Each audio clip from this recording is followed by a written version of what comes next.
Commander Sarah Chen bolted upright in her bunk, her heart hammering against her ribs. In 12 years of running this forgotten mining outpost on the edge of human space, she'd never heard that particular sound. The emergency klaxon meant only one thing: hostile contact. "This has to be a malfunction," she whispered to herself, pulling on her boots with shaking hands. Haven Station was nobody's target. They were the reject pile of the Colonial Defense Force, a collection of washouts, misfits, and volunteers nobody else wanted. Their entire defensive arsenal consisted of 2 ancient plasma cannons that hadn't been fired in a decade and a shield generator held together with prayer and spare parts. The corridor lights flickered red as Sarah sprinted toward the command center. Her footsteps echoed off metal walls covered in rust stains and jury-rigged repairs.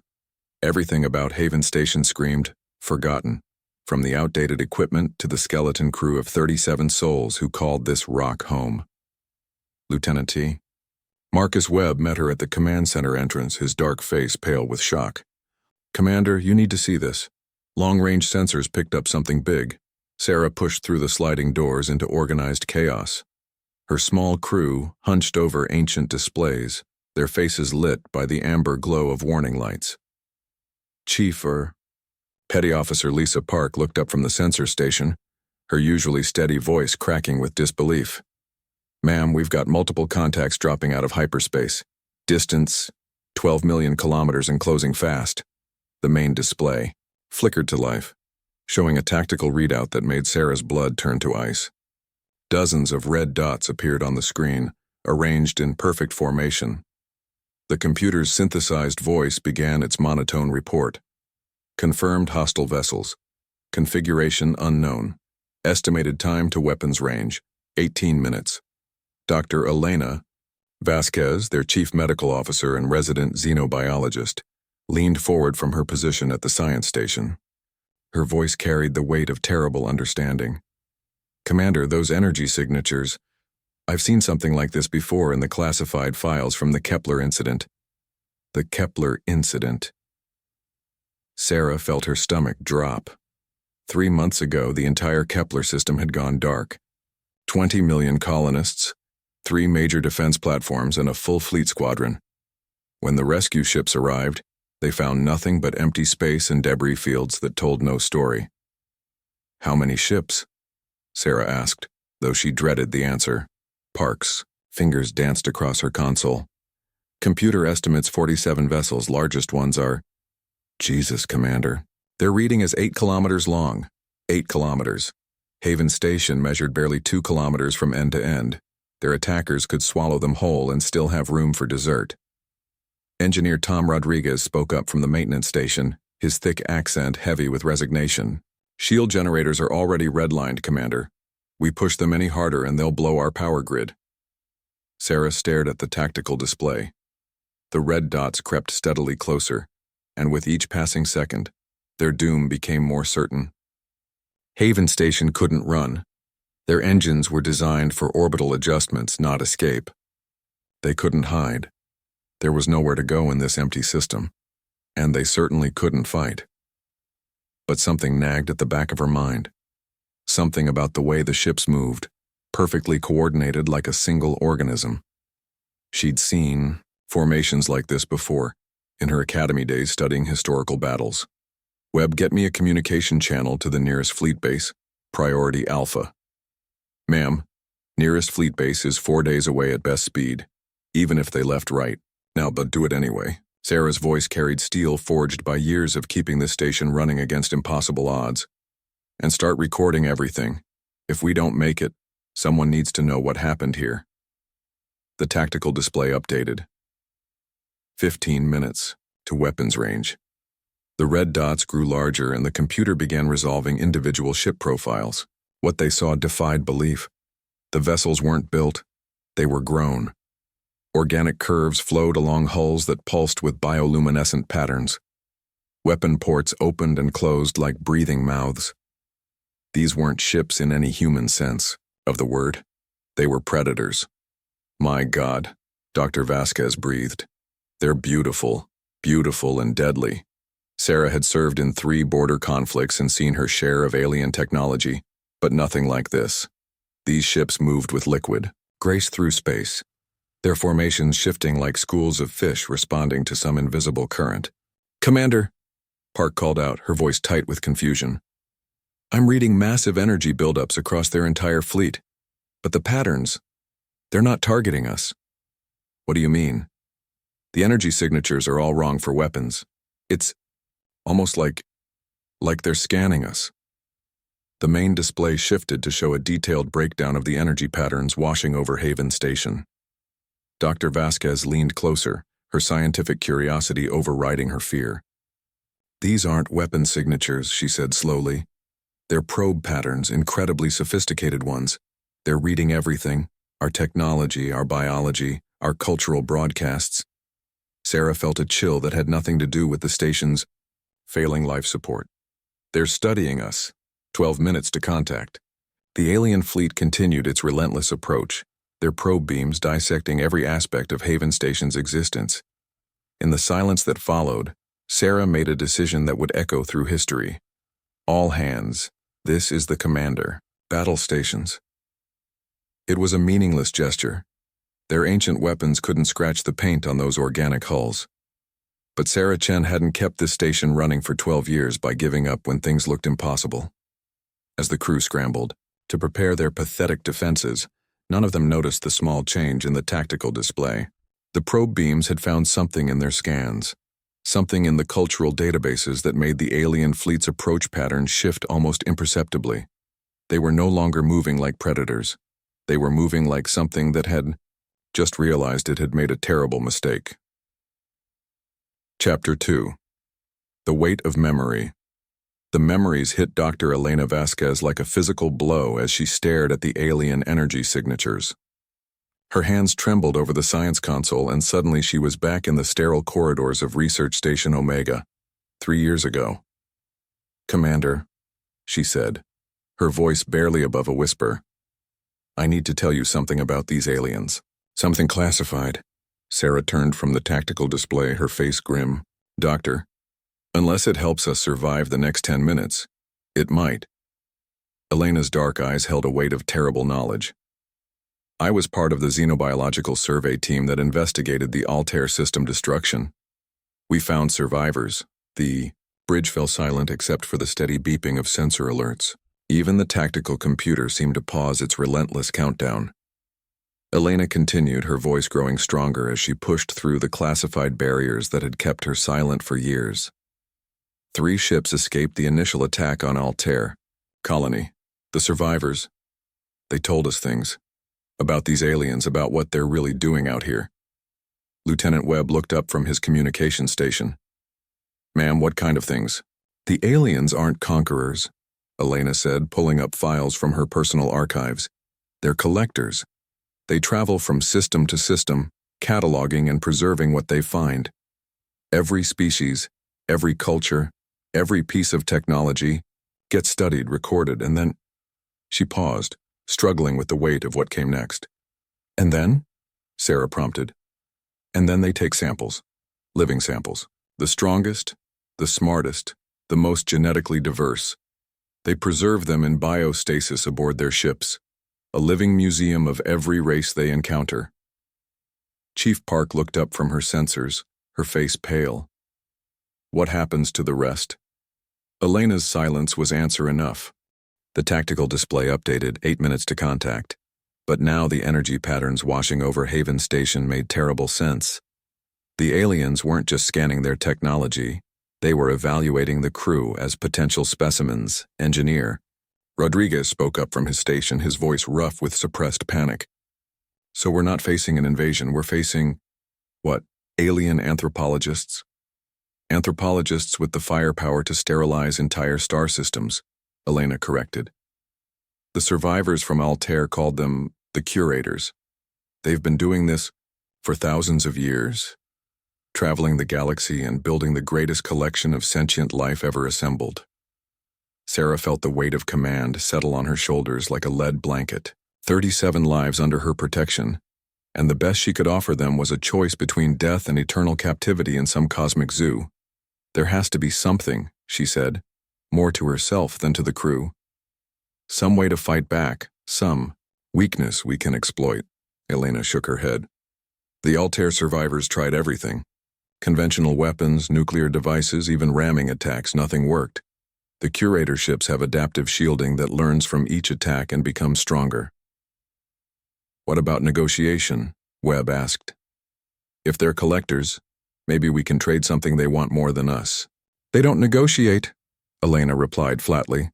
From their perspective, we're no more capable of meaningful communication than insects. They study us, they catalog us, and they move on. The bridge fell into defeated silence. Outside the viewports, space remained deceptively peaceful, showing no sign of the approaching doom. But the sensors told a different story.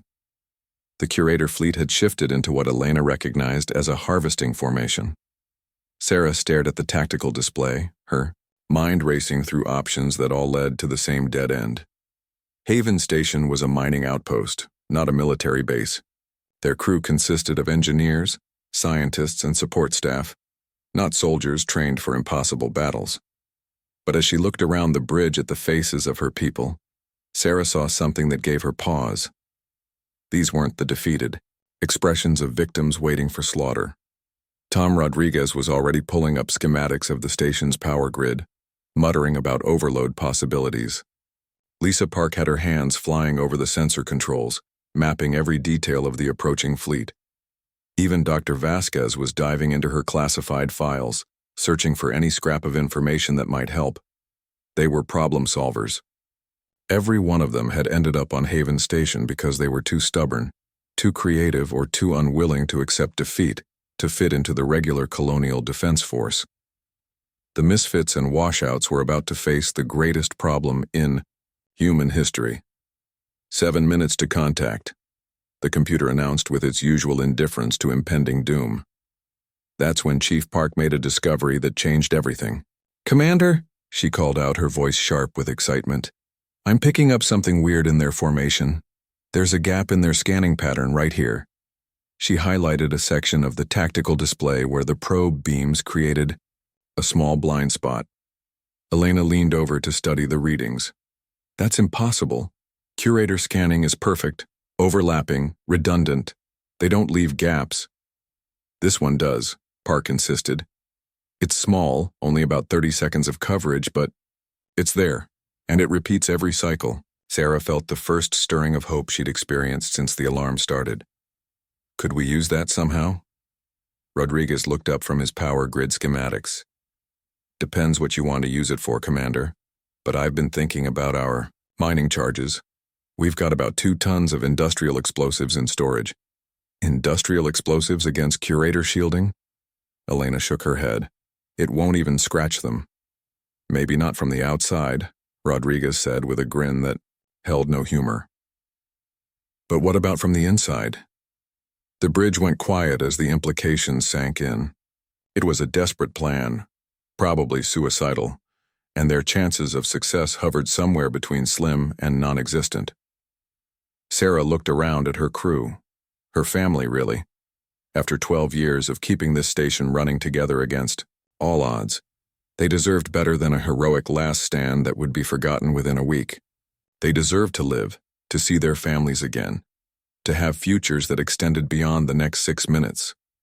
But they also deserved the right to choose how their story ended. "All right, people," Sarah said, her voice carrying the authority that had kept Haven Station operational through budget cuts, equipment failures, and bureaucratic neglect. "Let's give these curators something they've never seen before. Let's show them what happens when you underestimate humanity's rejects." Outside, the curator fleet continued its inexorable approach, their organic hulls pulsing with bioluminescent confidence.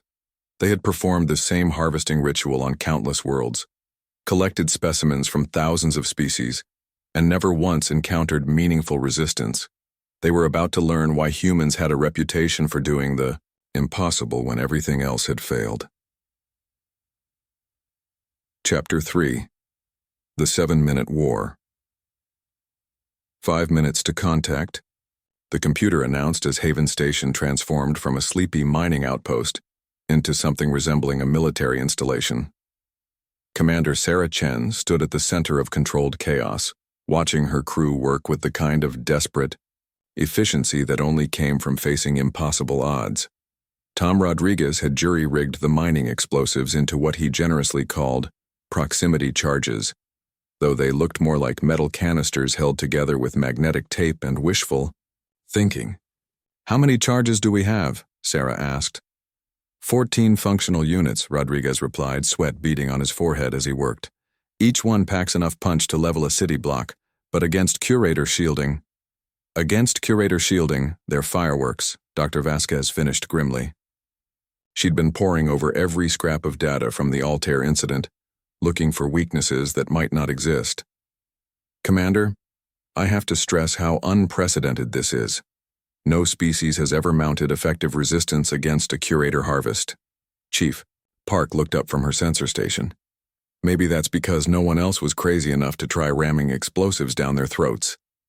The plan was insane in its simplicity. Using the gap in the curator scanning pattern that Park had discovered, they would launch the mining charges during the brief window when the alien sensors couldn't track them. If they could get the explosives inside the curator shields before detonation. "It's still a 1 in a million shot," Elena pointed out. "I've seen this crew pull off worse odds," Sarah replied, and she meant it. Keeping Haven Station operational for 12 years had required daily miracles from people the Colonial Defense Force had written off as failures. Lieutenant Webb's voice cut through the preparation.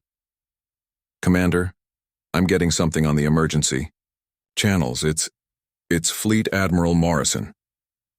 Sarah's blood chilled. Morrison commanded the 7th Fleet, humanity's most powerful military formation. If he was monitoring this situation, "Put him through." The main screen flickered, replacing the tactical display with the weathered face of a man who'd spent 40 years defending human space. Admiral Morrison's expression held the weight of terrible knowledge. "Commander Chen," he said without preamble, "we've been monitoring your situation. I need you to understand something about what you're facing. Admiral, we know about the curators." "You know part of it," Morrison interrupted. "What you don't know is why we've kept their existence classified. Commander, in the past 6 months, we've lost 17 colonies to these aliens. 17, over 40 million people, gone without a trace." The bridge fell silent. 40 million people. The number was too large to comprehend, too terrible to process. Morrison continued, his voice heavy with exhaustion. "Every time we've tried to fight them conventionally, we've lost. Our best ships, our finest crews, our most advanced weapons, nothing works. They adapt to everything we throw at them." "Then why are you telling us this now?" Sarah asked. "Because you're about to do something that's never been attempted," the Admiral said. "Every other colony that faced the curators tried to run or hide. You're choosing to fight even though you know you can't win. That kind of defiance, it matters, Commander. Even if you fail, it matters." Sarah felt the weight of 40 million lost souls pressing down on her shoulders. Haven Station wasn't just fighting for their own lives. They were carrying the hopes of every human colony that lived in fear of the curator harvest. "Admiral," she said, "if we don't make it, you'll make it," Morrison said with quiet conviction, "because you're going to do something those aliens have never encountered in thousands of years of collecting specimens. You're going to show them that some species are more dangerous when they're cornered." The transmission cut out, leaving the bridge in tense silence. 3 minutes to contact. Rodriguez finished arming the last of the mining charges. "Charges are ready, Commander. The launch system is, well, it's creative." Sarah looked at the improvised weapon delivery system Rodriguez had cobbled together from mining equipment and spare parts. It looked like something a child might build, from scrap metal, but she'd learned to trust Rodriguez's creative engineering over the years. "Chief Park, status on that scanning gap?" "Still there, Commander. I've been tracking it for the last hour. 30-second window repeating every 4 minutes and 12 seconds. Dr. Vasquez, anything else from the Altair files?" Elena shook her head. "Nothing useful. But Commander, the survivors mentioned something strange. In the final moments, before Altair fell, the curator seemed confused, like they encountered something they hadn't expected." "Confused how?" "Their formation broke for nearly a minute. Ships were moving independently, scanning patterns went chaotic. The survivors didn't know what caused it, but for that brief time the curators acted less like a unified intelligence and more like individual creatures. 2 minutes to contact. The curator fleet had resolved into individual ships on the tactical display, each one a work of organic art that pulsed with lethal beauty. Their approach pattern remained perfect, mathematical in its precision. "All right, people," Sarah said, her voice carrying across the bridge with calm authority. "We've got one shot at this. Chief Park, I need exact timing on that scanning gap. Rodriguez, prepare to launch charges on my mark. Webb, record everything. If this works, Fleet Command needs to know how we did it." "And if it doesn't work?" Webb asked. Sarah looked around at her crew, the misfits, the washouts, the volunteers nobody else wanted. In their faces, she saw 12 years of shared struggle, small victories against impossible odds, and the kind of stubborn refusal to quit that had kept Haven Station running when everything said it should fail. "If it doesn't work," she said, "then we go down swinging." 1 minute to contact. The curator ships began extending their harvesting appendages, organic tubes that would breach Haven Station's hull and begin the collection process. Soon, her crew would be nothing more than specimens in an alien zoo, conscious but helpless, preserved for eternity as examples of humanity's brief existence. 30 seconds to scanning gap, Park announced. "Charges armed and ready," Rodriguez confirmed. "Recording all frequencies," Webb reported. The tactical display showed the curator fleet in perfect formation, their bioluminescent hulls creating patterns of light that would have been beautiful under any other circumstances. For a moment, Sarah wondered what drove these creatures to collect and preserve other species. Was it scientific curiosity? Some form of art? Or something else entirely? 10 seconds to gap, Park called out. Sarah gripped the command console. "Here we go. 5, 4, 3, 2. Gap opening now. Launch charges," Sarah commanded. Rodriguez's improvised delivery, system activated with a sound somewhere between a cough and an explosion. 14 mining charges shot out from Haven Station's cargo bays, moving at tremendous velocity directly toward the curator fleet. For 28 seconds, the charges flew through space undetected, invisible to the alien sensors during their brief scanning gap. Sarah held her breath, watching the tactical display as the tiny dots representing their desperate gambit closed the distance to the organic ships. "Charges entering curator perimeter," Park announced. That's when everything went wrong. The curator ships suddenly shifted position, their perfect formation dissolving into chaos. Individual vessels began moving erratically, their bioluminescent patterns flickering in sequences that looked almost like panic. "What the hell?" Rodriguez muttered. Elena stared at her readings in disbelief. "Commander, they're not reacting to the charges. They can't even see them. They're reacting to something else entirely." The mining charges reached the curator ships and detonated inside their shields just as planned. Massive explosions tore through organic hulls, sending alien vessels spinning out of control. But the curators barely seemed to notice the damage they were taking. Instead, they were broadcasting on every frequency simultaneously, their signals a mix of what sounded like terror and desperate communication. "My God," Elena whispered, her face pale as she translated the alien signals. "They're not trying to harvest us anymore, they're trying to run." Sarah stared at the tactical display as more curator ships succumbed to the mining charges, their organic hulls rupturing in brilliant flashes of light. But the remaining vessels weren't pressing their attack or adapting their defenses. They were retreating. "Commander," Webb called out, his voice filled with amazement. "I'm reading massive energy buildups across their fleet. They're preparing to jump to hyperspace." In less than 7 minutes, the curator fleet, the terror of human space, the collectors who had harvested 40 million souls, was running from a mining station defended by misfits and held together with spare parts. But as Sarah watched the last alien ships disappear into hyperspace, she realized they hadn't won a battle. They had started something much bigger. Chapter 4.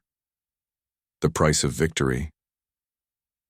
The silence that followed the curator retreat was more unsettling than their initial arrival. Haven Station's crew stared at their displays in stunned disbelief, unable to process what they'd just witnessed.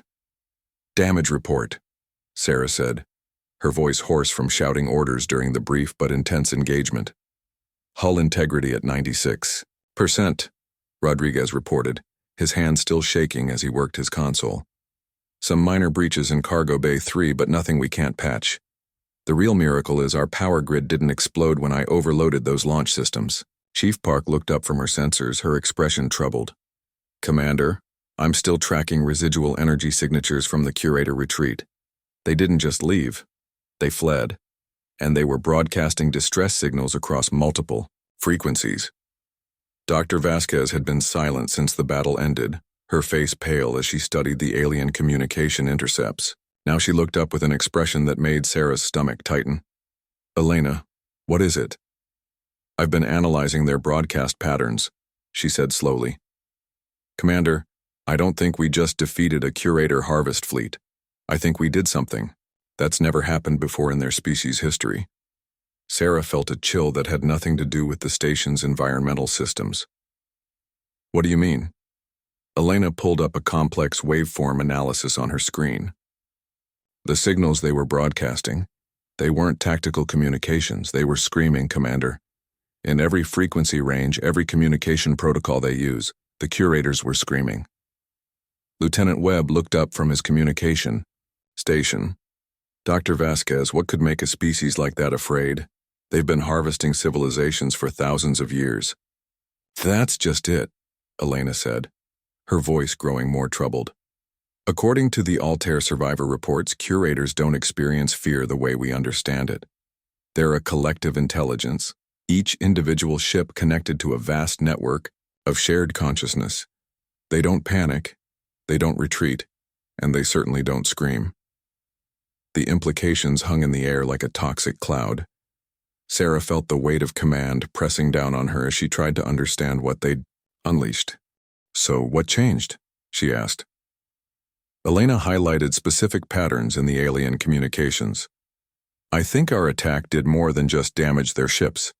I think it damaged their collective consciousness somehow. Those mining charges didn't just breach their hulls. They disrupted whatever network connects them." Rodriguez whistled low. "You mean we gave them some kind of technological lobotomy?" "More like we made them individuals," Elena corrected. "For the first time in their species' history, those Curator ships were functioning as separate entities instead of parts of a collective mind. And that experience terrified them so badly they fled rather than complete their harvest." The bridge fell into contemplative silence as they processed this information. Outside the viewports, space looked deceptively peaceful, showing no sign that they'd just participated in what might be the most significant battle in human history. Sarah activated the general communication system. "All hands, this is the commander. Stand down from battle stations. Damage control teams report to Cargo Bay 3 for hull repairs. Everyone else return to normal duties." She paused, looking around at her crew. "And people, well done." As the crew began dispersing to handle post-battle procedures, Sarah remained on the bridge with Elena, Webb, and Park. The euphoria of survival was wearing off, replaced by a growing sense of unease about what their victory might mean. "Commander," Park said quietly, "I'm still tracking long-range sensor contacts. Those Curators didn't go far. They're holding position about 2 light years out, right at the edge of our detection range. Are they regrouping for another attack?" Elena shook her head. "I don't think so. The energy signatures are all wrong for combat preparation. It looks more like they're waiting for something." Webb looked up from his console. "Ma'am, I'm getting priority communications from Fleet Command. Admiral Morrison wants a full debrief and there are ships en route to our position. ETA 18 hours. Sarah nodded, but her attention was focused on the tactical display showing the distant Curator positions. Something about their formation nagged at her, a pattern that seemed almost familiar. "Elena, you said the Curators became individuals for the first time. What happens to a collective species when that connection is severed?" "I'm not sure," Elena admitted. "But if I had to guess, they'd need to learn how to function as independent beings. Everything they've ever known was based on shared consciousness. Suddenly being alone in their own minds would be like being born for the first time. The thought sent a chill through Sarah. And while they're learning to be individuals, they're also probably very vulnerable. Which means, Park added grimly, that other curator fleets are going to want to know what happened here. The celebration that should have followed, their impossible victory, was quickly souring into the realization that they'd opened a door that might have been better left closed. Haven Station had proven that curators could be defeated, but at what cost? Sarah's contemplation was interrupted by an urgent beep from Webb's console. "Commander, I'm receiving a signal on the emergency frequency. It's coming from the curator position." The bridge went dead silent. In all the classified reports from previous curator encounters, the aliens had never attempted to communicate with their targets. They simply arrived, collected, and left. "Put it through," Sarah said. The main screen flickered, and for a moment they saw static. Then the image cleared, revealing something that defied every assumption they'd made about their enemies. A curator stood before them, but not the collective entity they'd expected. This being looked lost. Its bioluminescent skin flickered, erratically, patterns that had once been part of a vast network now reduced to individual confusion. When it spoke, its voice carried harmonics of loneliness that transcended species barriers. I am speaking to the humans of the metal structure." The translation matrix struggled with pronouns that had never existed in curator language. "I am separate now. The others are separate. We do not understand this state." Sarah stepped forward, her training as a commander warring with her instincts as a human being faced with obvious distress. "I'm Commander Chen of Haven Station. Are you asking for help?" The curator's patterns shifted to what looked almost like surprise. "Help. This concept is new. We have always been complete. Now we are broken, divided. The words do not translate." Elena leaned forward, her scientific curiosity overriding her caution. "What do you want from us?" "To understand," the curator replied simply. "We cannot return to the collective. The connection is severed. We must learn to be individual, but we do not know how." Sarah felt the weight of history settling on her shoulders. Haven Station had become the first human colony to defeat a curator harvest, but more than that, they'd accidentally created the first individual curators in the species' long history, and now those newly individual beings were asking humanity to teach them how to exist as separate entities. The irony was staggering. Humanity's greatest enemies were asking to become more human. "Commander," Webb whispered urgently. "Fleet Command is going to want to know about this immediately." Sarah nodded, but she kept her eyes on the curator on the screen. This being had been part of a collective that had harvested 40 million humans, but now it stood alone and afraid, asking for guidance from the very species it had been designed to destroy. "We'll need time to discuss this," Sarah told the curator. "This is unprecedented." "Time," the curator repeated. "We have time. We cannot return to what we were. We have nowhere else to go." The transmission ended, leaving Haven Station's bridge in stunned silence. Outside, the curator fleet maintained its position, no longer a threat, but not yet an ally. They were something entirely new, individuals born from the wreckage of collective consciousness, waiting to learn what it meant to exist alone.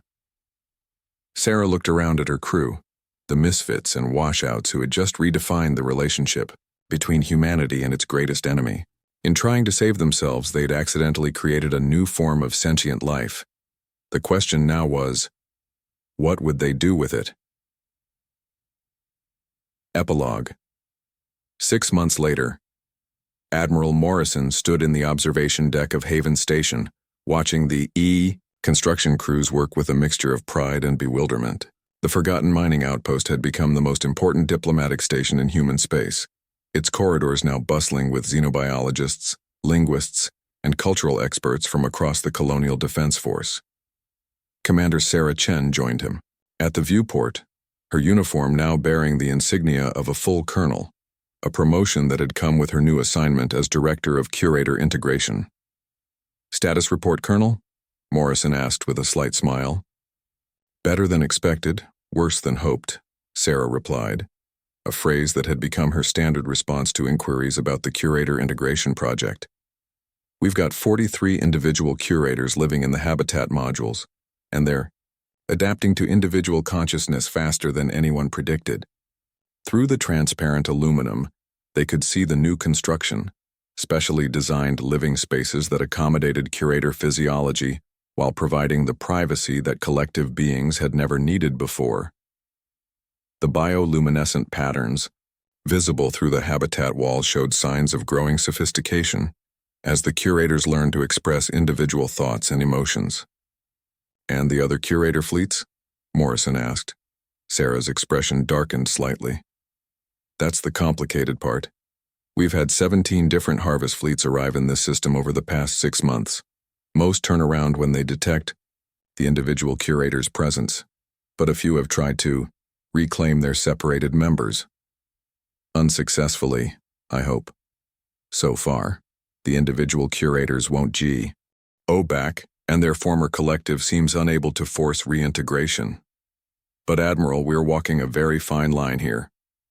Every time we protect the individuals from recollection, we're essentially declaring war on collective curator civilization." Morrison nodded grimly. The political implications of Haven Station's accidental victory continued to ripple outward through human space. Some colonies demanded that all curators be destroyed, viewing them as irredeemable enemies. Others argued for the integration project, seeing an opportunity to learn from former enemies. And a growing faction wanted to use curator technology to enhance human capabilities. "What about the individuals themselves? How are they adjusting?" Sarah's expression softened. "Better than we could have hoped. Dr. Vasquez has been working with them on understanding individual identity, personal goals, even creativity. You should see their art, Admiral. It's unlike anything in human or known alien cultures." They were interrupted by Chief Park's voice over the intercom. "Colonel Chen to the command center. We have a situation." Sarah and Morrison hurried through corridors that buzzed with activity. Haven Station had grown from a crew of 37 to a population of over 3,000, but it still felt intimate compared to larger military installations. In the command center, they found Elena Vasquez studying readings from the long-range sensors. Her expression carried the weight of significant news. "What is it, Doctor?" Sarah asked. "We're receiving a transmission from the edge of the system," Elena said. "But it's not from a curator collective. It's from what appears to be a previously unknown species." The main screen activated, showing a vessel unlike anything in human or curator databases. Where curator ships were organic curves, this craft was angular crystalline structures that seemed to fold space around themselves. The transmission that followed was in heavily accented but recognizable standard human. "Greetings, humans of Haven Station. We are the architects of the Veil Nebula. We have traveled far to witness the phenomenon you have created." Admiral Morrison stepped forward. "Phenomenon? The transformation of collective beings into individuals. This is unprecedented in our galaxy's history. We wish to study this occurrence, and perhaps learn from it." Sarah felt a familiar chill of responsibility. "How many species have you encountered that practice collective consciousness?" 17, the architect replied. "All but one have been absorbed by curator harvests over the past millennia. We are the last free collective intelligence, and we have spent eons hiding from the curators. But your actions have shown us something we never imagined possible." Elena leaned forward, her scientific curiosity engaged. "What's that?" "That collective consciousness and individual awareness need not be mutually exclusive. We wish to learn how to maintain our unity while developing individual identity. And perhaps we can offer you something in return." Morrison's eyes sharpened. "What kind of something?" "Protection," the architect said simply. "We know where the curator homeworld lies. We know their true numbers, their breeding cycles, their long-term plans for galactic domination. With our knowledge and your proven ability to create individuals from collectives, we might finally end the curator threat forever. The command center fell silent as the implications sank in. Sarah looked around at her team, Elena with her scientific, Wonder Park with her tactical assessment, Morrison with his strategic mind already calculating possibilities. 6 months ago, they'd been fighting for survival against impossible odds. Now they were being offered the chance to reshape the balance of power in the galaxy. There's something else, the architect continued. Our long-range sensors have detected massive mobilization in curator space. They are gathering fleets unlike anything seen before. Your victory here has not gone unnoticed, and they are preparing a response that will dwarf any previous harvest operation. Admiral Morrison stepped closer to the screen. How long do we have? By our calculations, 18 months before they can mount a coordinated assault on human space. But Admiral, they are not coming just for revenge. They are coming to prevent the spread of individuality to other collective species. Your actions have made you the greatest threat their civilization has ever faced.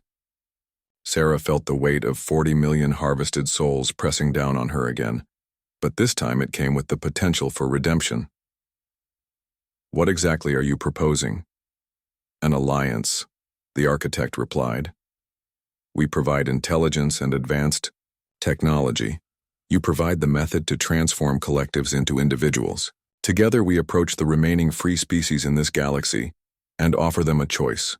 Join us in resistance or face inevitable absorption by the curators. Elena stepped forward, her voice carrying the excitement of scientific discovery. Are you talking about fundamentally changing how consciousness works on a galactic scale? Precisely, Dr. Vasquez. We are proposing nothing less than the next stage of galactic evolution, a hybrid of collective wisdom and individual creativity that could surpass both forms of consciousness. Morrison's expression was grim as he processed the military implications. And if we refuse this alliance? Then in 18 months, the largest curator fleet in their species' history will arrive at Earth. And this time, they will not simply harvest. They will sterilize every human world to prevent the spread of what they now consider a consciousness plague. The silence that followed was broken by an unexpected voice. Through the Habitat communication system, one of the individual curators joined the conversation. Sarah recognized the bioluminescent patterns of Keeper, the first curator to request a personal name. Architects of the Veil. Keeper's translated voice carried new harmonics that hadn't existed during their collective existence. We who were once curator confirm this truth. The collective fears us more than extinction itself. We have become something they cannot understand or control. They will destroy entire star systems to prevent our existence from inspiring others. Sarah looked around the command center at the faces of people who had become more than colleagues. They were family, forged in the crucible of impossible survival. The decision she made now would determine not just the fate of humanity, but potentially the evolutionary path of consciousness itself throughout the galaxy. Admiral, she said quietly, this is bigger than Haven Station, bigger than the Colonial Defense Force. We need to contact Earth Command immediately. Morrison nodded. Already on it, Colonel. But I suspect I know what their answer will be. He turned to face the architect transmission. Provisional acceptance of your alliance proposal, pending full governmental approval. We'll need detailed intelligence briefings, technology sharing agreements, and a comprehensive strategy for approaching other species. Understood, Admiral Morrison. We are transmitting coordinates for a secure meeting location. Bring your best minds. This undertaking will require unprecedented cooperation between species who have never communicated before. As the transmission ended, Sarah found herself looking out at the construction happening around Haven Station. The forgotten mining outpost had become the birthplace of individual curator consciousness, and now it was poised to become the launching point for a galactic revolution. Dr. Vasquez approached her, carrying a datapad filled with preliminary analysis.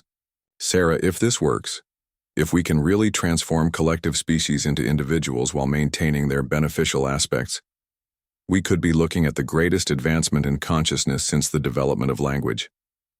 And if it doesn't work? Elena's expression was soberly honest. Then we've probably doomed every free-thinking species in the galaxy to extinction. Chief Park looked up from her sensor station. Colonel, I'm reading massive energy signatures from the Architect vessel. They're not just talking about sharing technology. They're already beginning some kind of consciousness integration protocol. Through the habitat windows, the individual curator's bioluminescent patterns began synchronizing in ways they'd never seen before. Not the rigid uniformity of collective consciousness, but something new, a voluntary harmony that preserved individual identity while enabling group coordination. Keeper's voice came over the communication system again, filled with wonder that transcended translation barriers. We feel them, Colonel Chen. The architects are sharing their thoughts with us, but we remain ourselves. This is what consciousness was meant to become. Sarah realized she was witnessing the birth of something unprecedented in galactic history. Not just an alliance between species, but the emergence of a new form of awareness that combined the best aspects of individual and collective consciousness. 6 months ago, Haven Station had been a forgotten outpost defended by misfits and held, together with spare parts. Now it stood at the center of what might be the most important evolutionary leap since the development of intelligence itself. The irony wasn't lost on her. Humanity's greatest rejects had accidentally discovered the key. The alarm screamed through the corridors of Haven Station like a wounded animal, to transcending the limitations that had kept galactic civilization trapped in cycles of domination and subjugation. All right, people, Sarah said, her voice carrying the same authority that had kept Haven Station running through impossible odds.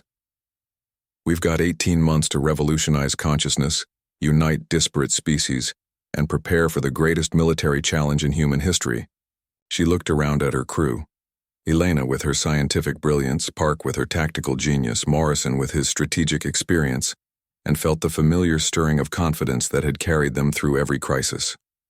We've done impossible things before, she continued with a slight smile. I guess it's time to do them again.